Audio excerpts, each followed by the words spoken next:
জনপ্রিয়তা যে আপনি বলছেন যে ব্যক্তির জনপ্রিয়তা হবে, তাইলে ওনার এই মার্কা নিয়ে দাঁড়ানোর দরকার কি? এটা হয় না। ওই মার্কা নিচ্ছে না তো ভাই, সে মানে যে মার্কা নিয়ে নির্বাচিত হবে, নির্বাচিত হয়ে আবার যেটা পছন্দ হবে সেটা সে যাবে, অসুবিধা কি? তার স্বাধীনতা। আমি বলছি এটা হয় না, এটা করা যায় না। ন্যাংটা ভাবে পুনর্বাসন করতে চাই। যে প্রথমেই বলছে যে সকল কাউন্সিলরদেরকে স্বপদে বহাল করতে হবে। কাউন্সিলর হইলে এক একটা রাঘব বল, এক একটা সন্ত্রাসী, এক একটা এলাকার আতঙ্ক, এবং তাদের মাসেল শক্তি আছে, পেশি শক্তি, টাকা পয়সা আছে। আমিও কিন্তু বিএনপি, প্রতিজন অফিসারের মধ্যে আমি একজন। ক্ষিপ্ত হয়ে আপনাদের কার্যক্রমে তৃণমূলের চাঁদাবাজির জন্য আমি সমালোচনা শুরু করছি সরাসরি। তারপর তারেক সাহেবের নেতার কথা শোনেন না, এটা কেমন বিএনপি, কেমন সাংগঠনিক কাজ হইলো? তা আমাদের কি অবস্থা হবে? এটা নানা নাতির এটা আলাপ আলোচনার মাধ্যমে মনে হচ্ছে আমাদের প্রধান উপদেষ্টা এই রাষ্ট্র পরিচালনা করছে, আমার কাছে মনে হচ্ছে। এবং হাসিনুল রহমান উনি বলেছেন অনেক কথা, আমি সঠিক আছে আবার অনেক সঠিক নাই। উনি বলেছে যে এই চাঁদাবাজি এখানে সেখানে হচ্ছে, এটা সঠিক, কিন্তু বিএনপি কোনো কিছু করতেছে না, এটা সঠিক না। 5ই আগস্ট থেকে এই সরকারের কাছে বারবার স্পষ্টভাবে মেসেজ দিচ্ছে, বক্তব্যে, প্রত্যেকটা বক্তব্যে তারেক রহমান সাহেব বলতেছে যে সন্ত্রাসী, চাঁদাবাজ, দখলবাজ, সিন্ডিকেটদেরকে গ্রেপ্তার করুন, কঠিন শাস্তি দেন। দেয় না কেন? এটাও তাদের, আমি মনে করি এখন বিএনপি নির্বাচিত হতে চায় এই জন্য যে চাঁদাবাজদের ঠেকাবে, এই চাঁদাবাজদের বিচারের আওতায় আনবে। তারেক সাহেব কি তাদের বিচার করতে পারবে? তাদেরকে গ্রেপ্তার করতে পারবে? তাদেরকে ফৌজদারি আইনে আনতে পারবে? তারেক সাহেব পারবে বহিষ্কার করতে, প্রায় 4000 বহিষ্কার করছে। এই আমি আমার এলাকার একজনের বলছি শোকাজ করছে, বহিষ্কার হয়ে যাবে। ওই যে এরশাদ শিকদার বললাম প্রথমে একবার আপনাকে, আনঅফিসিয়াল। এখন উনি বলেছেন মার্কা নিয়ে নির্বাচিত হবে, আবার আর এক মার্কা চলে যাবে। এটা কেমনে হয়? আমি সন্তান ধারণ করবে আমার স্ত্রী, সেই সন্তান যাই আর একজনের আবার মা ডাকবে, বাবা ডাকবে। ভাই আমি ওটা বলি নাই। আমি বলতেছি যে নিরপেক্ষভাবে নিজের মতো স্বাধীন নির্বাচন করবে, তারপর উনি যেটা খুশি সেটাই যাবে। স্বাধীনতা থাকে পারে না। কেন পারবে না? জনপ্রিয়তা যে আপনি বলছেন যে ব্যক্তির জনপ্রিয়তা হবে, তাইলে ওনার এই মার্কা নিয়ে দাঁড়ানোর দরকার কি? এটা হয় না। ওই মার্কা নিচ্ছে না তো ভাই, সে মানে যে মার্কা নিয়ে নির্বাচিত হবে, নির্বাচিত হয়ে আবার যেটা পছন্দ হবে সেটা সে যাবে, অসুবিধা কি? তার স্বাধীনতা। আমি বলছি এটা হয় না, এটা করা যায় না।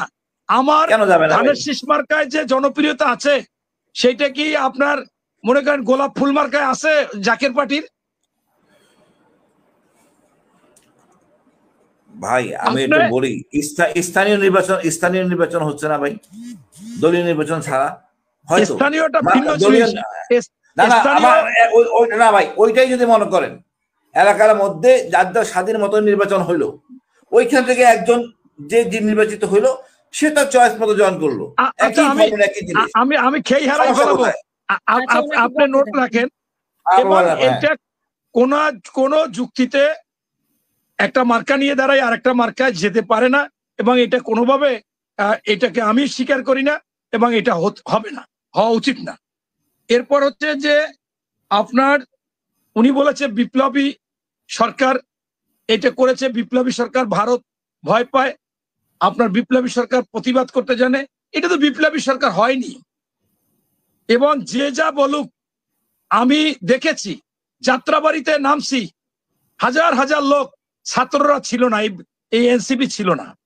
আমরা উত্তরায় নামছি, হাজার হাজার লোক আমরা ছিলাম, আমাদের মেসেজ দিচ্ছে ওই জায়গায় যাও। এখন এইটা আপনার যে এরাই করছে সেটা না, কিন্তু আমাদের তাদের প্রতি ভালোবাসা আছে, স্নেহ আছে, তাদের জন্য আমরা এটা পেয়েছি, এগুলো বলি বিভিন্ন প্রেক্ষাপটে কারণে, কিন্তু সেটা বিপ্লবী সরকার না। আপনি নির্বাচিত সরকার আসলো, বিএনপি জিয়াউর রহমান সার গঠন করেছিল ভারতের কাছে যাতে নত স্বীকার না হওয়া লাগে, ছোট ছোট রাষ্ট্রের উপর নির্মমতা, ফ্যাসিবাদী বা আগ্রাসনী মনোভাব না করতে পারে, সেই জন্য সার গঠন করেছিলেন। খালেদা জিয়া এসে বলেছে যে দাসত্ব না, গোলামি চুক্তি হবে না, আমরা বন্ধুত্ব চাই সমানে সমান। এবং সেই সময় বিডিআর, একজন বিডিআর ক্ষমতা সাহস ছিল ওদের 100 BSF এর সমান।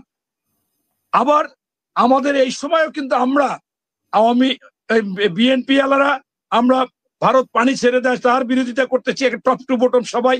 তারেক সাহেব বলতেছে যে খরার সময় পানি আটকে রেখে মারতেছে, পাখির মতো গুলি দিয়ে মারতেছে, ওই দেশে মুসলমানদেরকে মারতেছে, মসজিদ, এগুলো আমরা প্রতিনিয়ত বলতেছি। এখন আমাদেরকে আসলে এটা কেউ ছোট করার জন্য বলে নাকি আমি জানি না। এরপর আমরা আওয়ামী লীগেরও কিন্তু কখনো পুনর্বাসন চাই না। সেখানেও আমরা দেখেছি এই এনসিবি একেবারে ন্যাংটা ভাবে পুনর্বাসন করতে চাই। যে প্রথমেই বলছে যে সকল কাউন্সিলরদেরকে স্বপদে বহাল করতে হবে। কাউন্সিলর হইলে এক একটা রাঘব বল, এক একটা সন্ত্রাসী, এক একটা এলাকার আতঙ্ক, এবং তাদের মাসেল শক্তি আছে, পেশি শক্তি, টাকা পয়সা আছে। সেইটা এনসিবি তারা নিয়ে তাদেরকে দিয়ে কাজ করতে চেয়েছিল। প্রেস ক্লাবে হল ভাড়া করে এই প্রস্তাবনা করেছিল। অতএব আমরা কিন্তু এটার বিরোধিতা করেছি, এখন পর্যন্ত করি।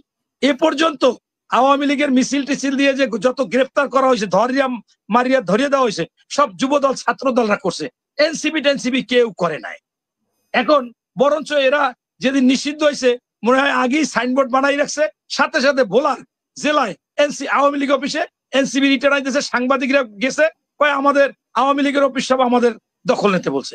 এমনকি ঢাকার অফিসেও এই জামাতের ডক্টর শফিকুল ইসলাম মাসুদ সহ তারা ওখানে যাইয়া সাইনবোর্ড টানাই দিয়েছে জুলাই যারা আহত হয়েছে বা কি এদের কার্যালয়।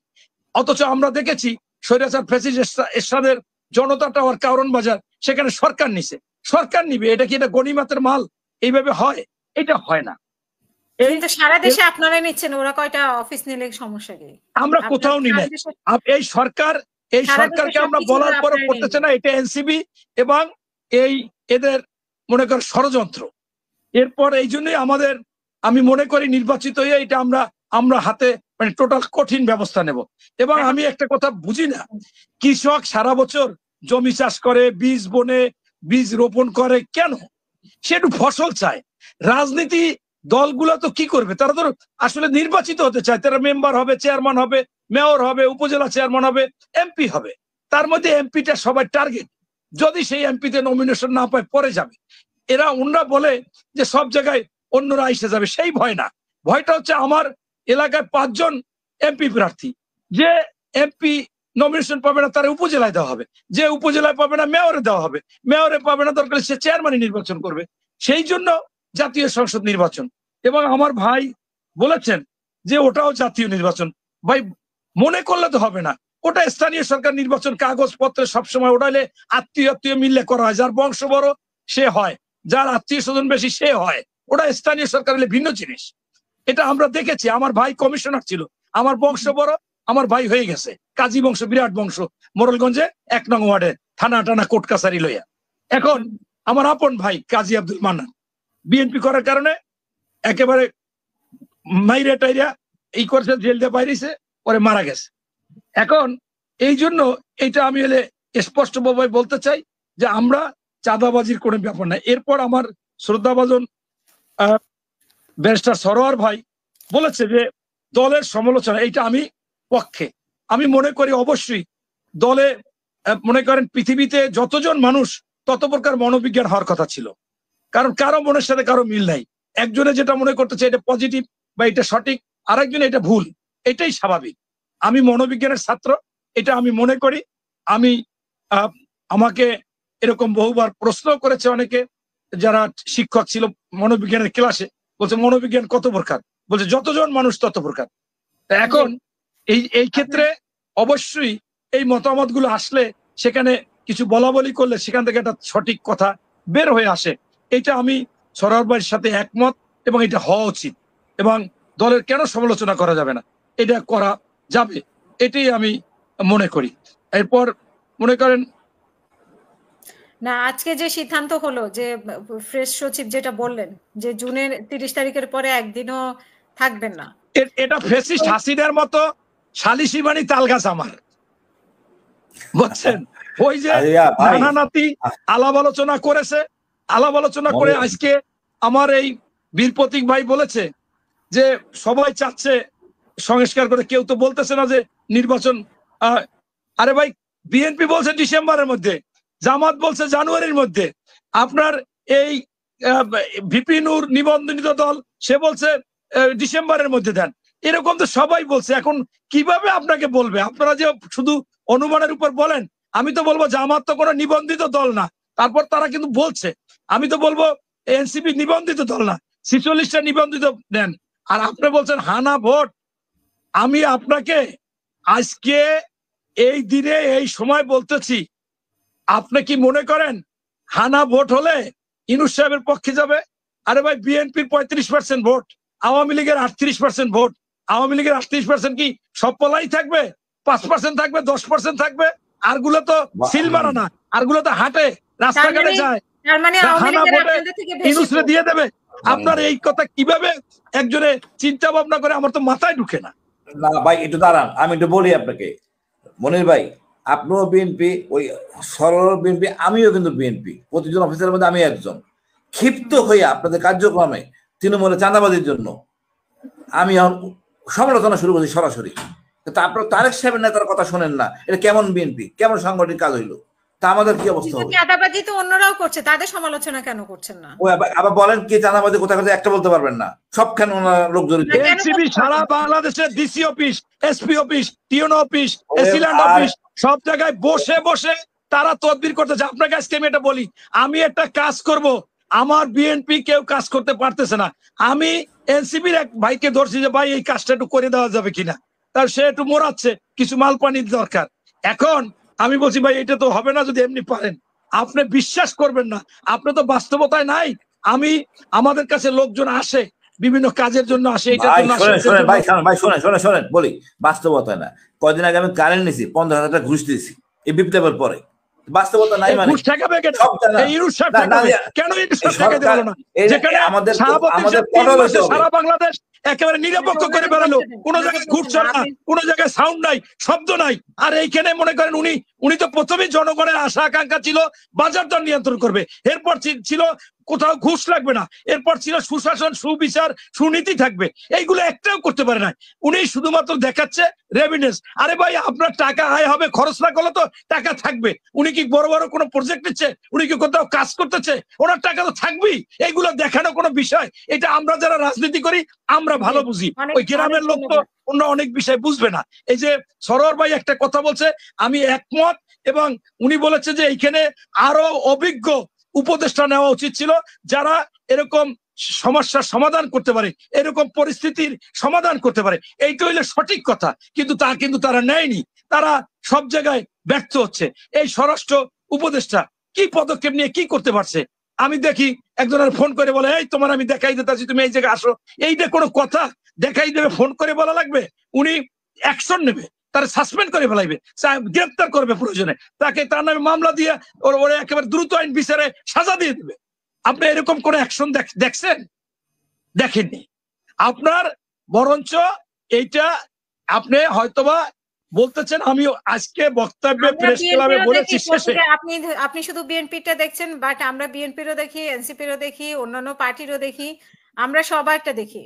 এখন আপনি কিভাবে শুধু বিএনপিটা দেখছেন সেটা আমার কাছে। আচ্ছা, আমি আবার একটু বলি, আমি আজকে বক্তব্যের শেষে বলছি যে আমি আপনাদের মাধ্যমে, সাংবাদিকদের মাধ্যমে বলতে চাই, বাংলাদেশের জনগণ, বিএনপি নেতা কর্মী সমর্থক, তারেক সাহেব এই যুদ্ধ ঘোষণা করছে চাঁদাবাজ, সন্ত্রাস, দখল এবং সিন্ডিকেটের বিরুদ্ধে, বহিষ্কারও করেছে।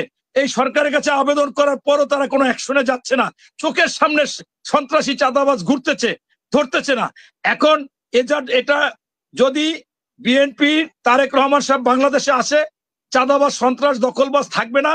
এবং যদি বিএনপি অবশ্যই ভারত বিরোধী বা ভারতের সাথে ন্যায্য হিস্সা চাবে এবং আওয়ামী লীগের বিচার চাবে, তাহলে বাংলাদেশের 90% মানুষ বিএনপি কে ভালোবাসবে, বিএনপি কে ভোট দেবে। যেমন আপনি এখন বলেছেন যে সরোয়ার ভাইয়া, আমি তিনজনই বিএনপি কে ভালোবাসি, কিন্তু এইকে বলতেছি, এটা আমি স্বীকার করি। তারপরও শোনেন, মা সন্তানকে বকা দেয়, শেষমেশ কি মা ওই সন্তানকে বলে যে তুমি ত্যায্য করে দিছি? সহসা তো করবে না। অতএব বিএনপি কে এরকম বলবো, আমিও তো বলছি, একটু আগে আপাকে বলছি যে আমি এক ঈশ্বর শিখদের ঝামেলায় আছি, এই সন্ত্রাসী চাঁদাবাজ। এখন তারপর তো বিএনপিতেই আসি, থাকবো, এরকমই সারা বাংলাদেশে এই সংখ্যাটা বেশি। ধন্যবাদ।